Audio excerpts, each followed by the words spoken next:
Trevor Potter is the president of Campaign Legal Center, so he thinks about voting, well, all the time.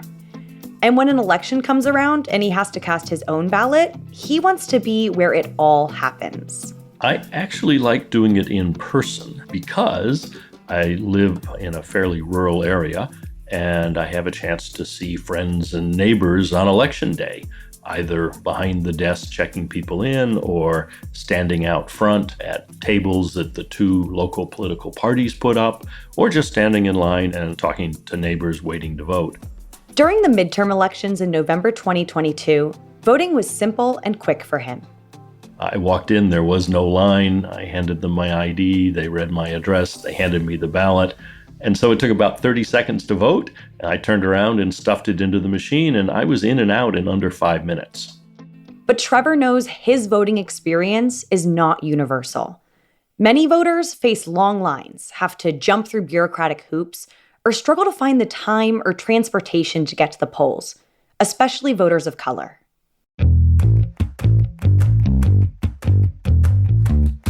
I'm Simone Leeper, and this is Democracy Decoded, a podcast where we examine our government and discuss innovative ideas that could lead to a stronger, more transparent, accountable, and inclusive democracy. This season, we've been digging into the issue of voting access in our country. Today, in the season finale, we're going to talk about what the 2022 midterms look like when it came to voting access, especially how this differed from the 2020 election. And we're going to explore what it would take to make voting more accessible in the future. One thing that's come up in our previous episodes is how the pandemic dramatically changed how people voted, because many state governments found ways to remove barriers to voting. They ended up making it much easier in many cases than they had before. This is Trevor again. States that had required special excuses to vote absentee, by mail, early, dropped those requirements so that anyone could vote by mail. States and localities ended up with longer voting hours, with drive-by voting so that you didn't need to leave your car, with drop boxes so that you could vote a ballot at home and then drop it off somewhere without going into a building where you might run into other people. All of those were tried in different places, and the result was an enormous turnout. It was easier for people to vote, more convenient. They could vote without having to worry about taking time off from work on election day. So all of that resulted in one of the largest turnouts we've ever seen. These changes proved that the way we vote could look different. When voting is more convenient, more people can make their voices heard. But not everyone saw it that way. After the 2020 election, we saw some states decide that they wanted to tighten up the election rules, the opportunity to vote. May have felt that it was too easy to vote, that too many people voted, that the wrong people voted, i.e. the other party. And for the midterms in 2022, we began to see the impact of these new policies that rolled back the freedom to vote. We saw fewer voting hours, fewer days of early voting, definitely fewer drop boxes. Advocates of fair representation, like Trevor and others at Campaign Legal Center, like myself, were keeping a close eye on how the more restrictive voting policies played out in 2022. Midterm elections typically have lower turnout than presidential elections. Despite this, there was still an impressive number of people who showed up to the polls. In fact, voter participation among people ages 18 to 29 was the second highest it's been in 30 years. On the other hand, the 2022 election was also the first time we've seen people run for office who denied the validity of President Biden's election in 2020. Many of those candidates were vying for positions where they could run our elections and, in turn, influence the results. We had candidates who were running for offices like governor, secretary of state, attorney general, which have significant authority over the election process, who were saying that they thought the process was fraudulent. They wanted to change the process. And in some cases, officials actually said, if I am elected, there will never be another Democrat elected in this state. The good news is that, generally speaking, voters refused to put those candidates in positions where they could manipulate elections. Still, some candidates continued to question the results, even though there was no evidence of foul play. For example, a few candidates questioned why it took so long for the final results to come out in key races, including in Pennsylvania, Arizona, and Nevada.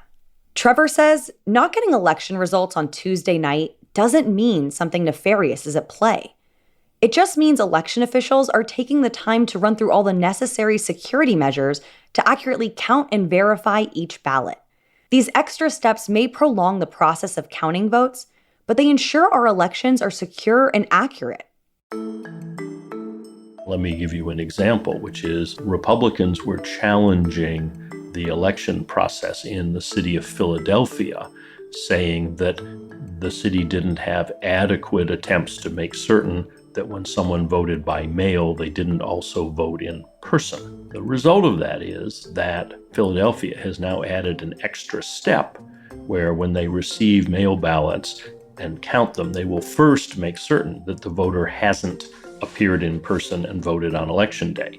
Well, that's an extra step that will slow their process down, because before they open the paper ballot and have it processed, they're now going to have to check another set of records, and that will take some time. And in some states, including Pennsylvania and Wisconsin, their laws prevent election workers from counting any ballots until election day, which has an impact on how fast results can come out. The legislature has refused, contrary to all advice it received, to allow election officials to process paper ballots, mail-in ballots in advance, which is what almost all states now do. But Pennsylvania hasn't done that. And that has meant slower vote counting, because we know what happened on election day because it's machine tabulated, but then they have to open all those absentee ballots, compare the envelopes, compare the signatures, then put the ballots that are in those envelopes into machines to count, and all of that starts after the election. Fortunately, despite concerns about voter intimidation, violence, or candidates refusing to concede their elections, aside from a few glitches, Trevor says the midterm elections went very smoothly. The 2022 election was really well run. There were very few problems with it. Voters were able to vote. There were not disruptions at the polls or significant number of challenges of voters, and most of the counting proceeded as expected in those states where mail-in ballots cannot be opened and processed until after Election Day. The story of the 2022 election is that voters showed up to protect our democracy and wanted to expand the freedom to vote, not undermine it. What we have seen in the states is a number of efforts, citizen ballot measures that have passed to make it easier to vote. For instance, in Connecticut, the state authorized early in-person voting, which most of the country now has. Michigan had a sweeping proposal that requires 9 days of early voting and authorizes drop boxes for vote-by-mail ballots. Now, what would it take to get policies like this passed in more states, or even nationwide? In our last episode, we talked about the Supreme Court case Shelby County versus Holder. That case gutted the pre-clearance clause of the Federal Voting Rights Act, which mandated that states, counties, and cities with a history of voter discrimination against minority groups get any changes to their voting laws approved by the Department of Justice before they went into effect. If you remember, when the Supreme Court gutted the pre-clearance formula, it essentially gave states free rein to change their voting procedures without federal oversight. And many states did. New registration requirements immediately popped up. Early voting days were reduced and polling places were moved. Same-day registration was outlawed in some places. Asim Mulji is a lawyer at CLC who has watched these changes happen around the country since the 2013 decision. states are continually coming up with novel ways to restrict the franchise, and our laws need to be flexible enough to deal with that. And they have been, but unfortunately the Supreme Court's been interpreting them in an increasingly restrictive way. It makes them far less effective. Which, Asim says, is a change from the court that continually defended the Voting Rights Act after it was passed in 1965. At that time, the Supreme Court was really at the vanguard of protecting voting rights. And now the Supreme Court has really gone completely in the other direction. They're really the anti-democratic body standing in the way of a lot of the reforms that we need, both in voting rights, redistricting, and in campaign finance. It's been 9 years since the Shelby County decision, and states have been taking advantage of it to pass more restrictive voting laws ever since. So is this what our voting landscape will look like forever? Will some parts of the country be able to continue passing laws that limit the freedom to vote? Or is there something to be done? There's a lot that states and localities can be doing to ensure that democratic rights, and particularly people of color, are protected going forward.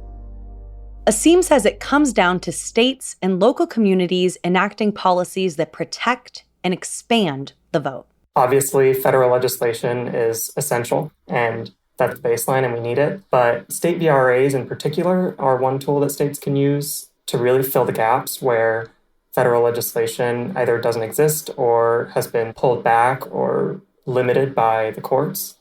VRAs are voting rights acts. Like we discussed before, the federal VRA continues to be chipped away at. But states can step in to pass their own voting rights acts, called state VRAs, that expand instead of restrict the freedom to vote. So they're still relatively rare, but growing. So far, I think we have a handful of states that have enacted state voting rights acts. California enacted its own state voting rights act in 2002. Washington and Oregon followed in 2018 and 2019. Virginia passed a strong bill last year. And then New York passed, most recently, a state voting rights bill that is pretty comprehensive and quite expansive. These laws prevent changes to voting procedures that will deny people the freedom to vote based on their race or circumstance. To illustrate what local states can do, we're going to look at the details of one state VRA. So the New York Voting Rights Act, I think, is probably one of the most comprehensive state voting rights acts that have been passed thus far, because it includes pretty much the entire gamut of voter protection provisions that you can have in state law. One of those is protecting voters from vote denial policies. That is, policies that are intended to make it harder for certain groups of people, often racial and ethnic minorities, to even just access the ballot, register to vote, get their absentee ballots, remain on the registration rolls, all of the things that prevent you from even just casting your vote in the first place. And then it also protects against what are called vote dilution tactics, which are tactics that local governments in particular will enact, or even state governments will enact, that allow people of color to cast a ballot, but ultimately make that ballot as worthless as it can be. The New York VRA banned these tactics at the local and state level. It also brought back the oversight that was taken away by the Supreme Court in the Shelby County decision.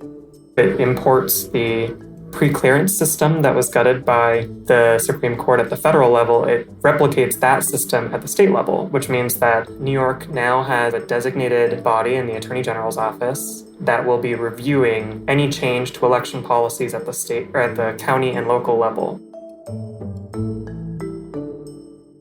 Derek Perkinson works for the National Action Network, a civil rights organization that helped write the New York VRA. He says that voting rights in the U.S. are closely linked to civil rights issues. Some of the solutions could be quick fixes, like we need to have voting as a holiday.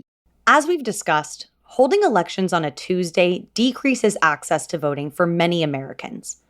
If we made Election Day a national holiday, voters wouldn't have to schedule time to vote around work or school. They could just focus on casting their ballot. But other solutions are more complex, and that's what was addressed in the New York Voting Rights Act. Derek says one thing established by the VRA is better data collection. We have technology that would keep everything nice and neat and everything. So it's going to regulate public data maintained by the county and city boards of elections, and it's going to establish New York voting and elections database and maintain a statewide database of voting and election data. The goal here is to avoid things like voter roll purges that happen in some communities. Remember, this is a practice where voters who haven't voted in a few elections are deleted from the voter rolls without their knowledge, a practice that disproportionately impacts communities of color. Derek says the New York VRA also requires language assistance for voters for whom English is not their primary language. And it's also going to act to penalize, and this is very important, voter deception and suppression. The New York VRA also puts into place legal protection for voters who want to speak up against any deliberate barriers to voting in their local communities. Citizens can report these practices without having to sue, which makes it easier to report wrongdoing. So state voting rights acts are one tool for improving voter access after the Shelby County decision. Other changes we've talked about in previous episodes, like universal vote by mail and restoring the right to vote to people with past felony convictions, would bring more people into our democracy. Another policy that can make our democracy more equitable and give voters more choice at the ballot box is ranked choice voting. Here's a scene from CLC explaining what that is. On a ranked choice voting ballot, instead of just choosing the one candidate that you like or would want to win, you get to rank every candidate in order of preference. And that means you can really vote, honestly, for the person who you really want to win without thinking about whether they have the best shot. The best example I've seen is like when you go to an ice cream shop and you're asked, what flavor do you want? You might say, I want butter pecan. But if you don't have butter pecan, I'd like mint chip. And if you don't have mint chip, then I guess I'll just settle for vanilla and that'll be fine. Using ranked choice voting in American elections is pretty new, but it's growing fast. Maine and Alaska offer it statewide, as well as several cities throughout the country, like New York and Salt Lake City. Asim says if it was more common, it would change how we look at the process of voting. Ranked choice voting allows voters similarly to express preferences about the alternative candidates they might support if their candidate doesn't win. And this can have really important consequences for democracy. It's also been shown to reduce the amount of negative campaign tactics in an election, because when voters are able to list more than one candidate, candidates recognize that they benefit when voters maybe rank them second versus third. Previously, we talked about the 2020 election and how more people voted than ever before. We saw in the 2020 election that approximately 65% of Americans actually turned out to vote, which was the highest percentage we've had in a long time, and people are celebrating it. But that's not 90%. That's not 100%. But we're celebrating 65% because it has in the past been 57 or 55%. That's Gilda Daniels, a law professor at the University of Baltimore School of Law. She formerly served as a deputy chief in the Department of Justice Civil Rights Division voting section in both the Clinton and Bush administrations, and is now a consultant to CLC. Gilda, like many voting rights advocates, saw the 2020 election as an example of what could be. So there was an increase in voter turnout, and you saw folk who were in power responded with laws that would make it harder to get to that 65% once again. The response should have been, oh, well, let's continue this so that we can continue to hear from the people and have a representative democracy. But the response was, no, we have to shut this down.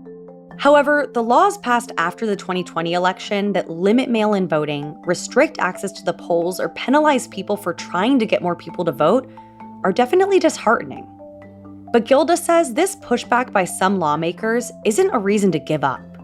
African Americans have been in this country for 400 years. We've only been voting for 57. So we've seen this before and overcome it before. And I tell people we have more tools now than we ever had. We got more lawyers, we got more elected officials, right, than we ever had. So we have more than my grandmother had when she voted for the first time. So it's not a time to give up. It's a time to, as she certainly would say, press on. Just continue the fight. It's a fight to vote for the right to vote. She says that some of the ways that individuals, you, can make sure our voting system represents everyone is by paying attention to what is happening in your local communities. There's certainly things that I always tell people to do: 4 things: educate, legislate, litigate, participate. Educate themselves about the process and educate themselves about who's actually running, who is your state legislature, who's your city council, who's on the school board. And then legislate, meaning be aware of legislation that's being proposed in your jurisdiction that can impact your right to vote. Litigate, meaning there are organizations like Campaign Legal Center, like Advancement Project, NAACP Legal Defense Fund, the list goes on. And then finally, participate is what I ask everyone to do. And participating by volunteering, and as well as working as a poll worker, finding those organizations in your communities, as well as on a national level. And it's also important that this participate piece is not just on Election Day, it is 24/7, 365. We've talked a lot about how states have chipped away at the freedom to vote, but it doesn't have to be this way forever. People have been fighting for the freedom to vote since our country's beginning. And along the way, passionate advocates helped change things for the better, bringing us closer to a democracy that lives up to its ideals. Sometimes progress happens in big leaps, like ratifying constitutional amendments or passing sweeping federal legislation. Other times, it takes small steps, like one state adopting their own state-level Voting Rights Act, or the joy one person feels when they finally get their right to vote back after a felony conviction. We can all play a role in making our democracy more accessible and accountable to the people it was formed to serve, us. Going forward, if we all keep working to advance change, whether in big leaps or small steps, we can make the promise of democracy real for us all.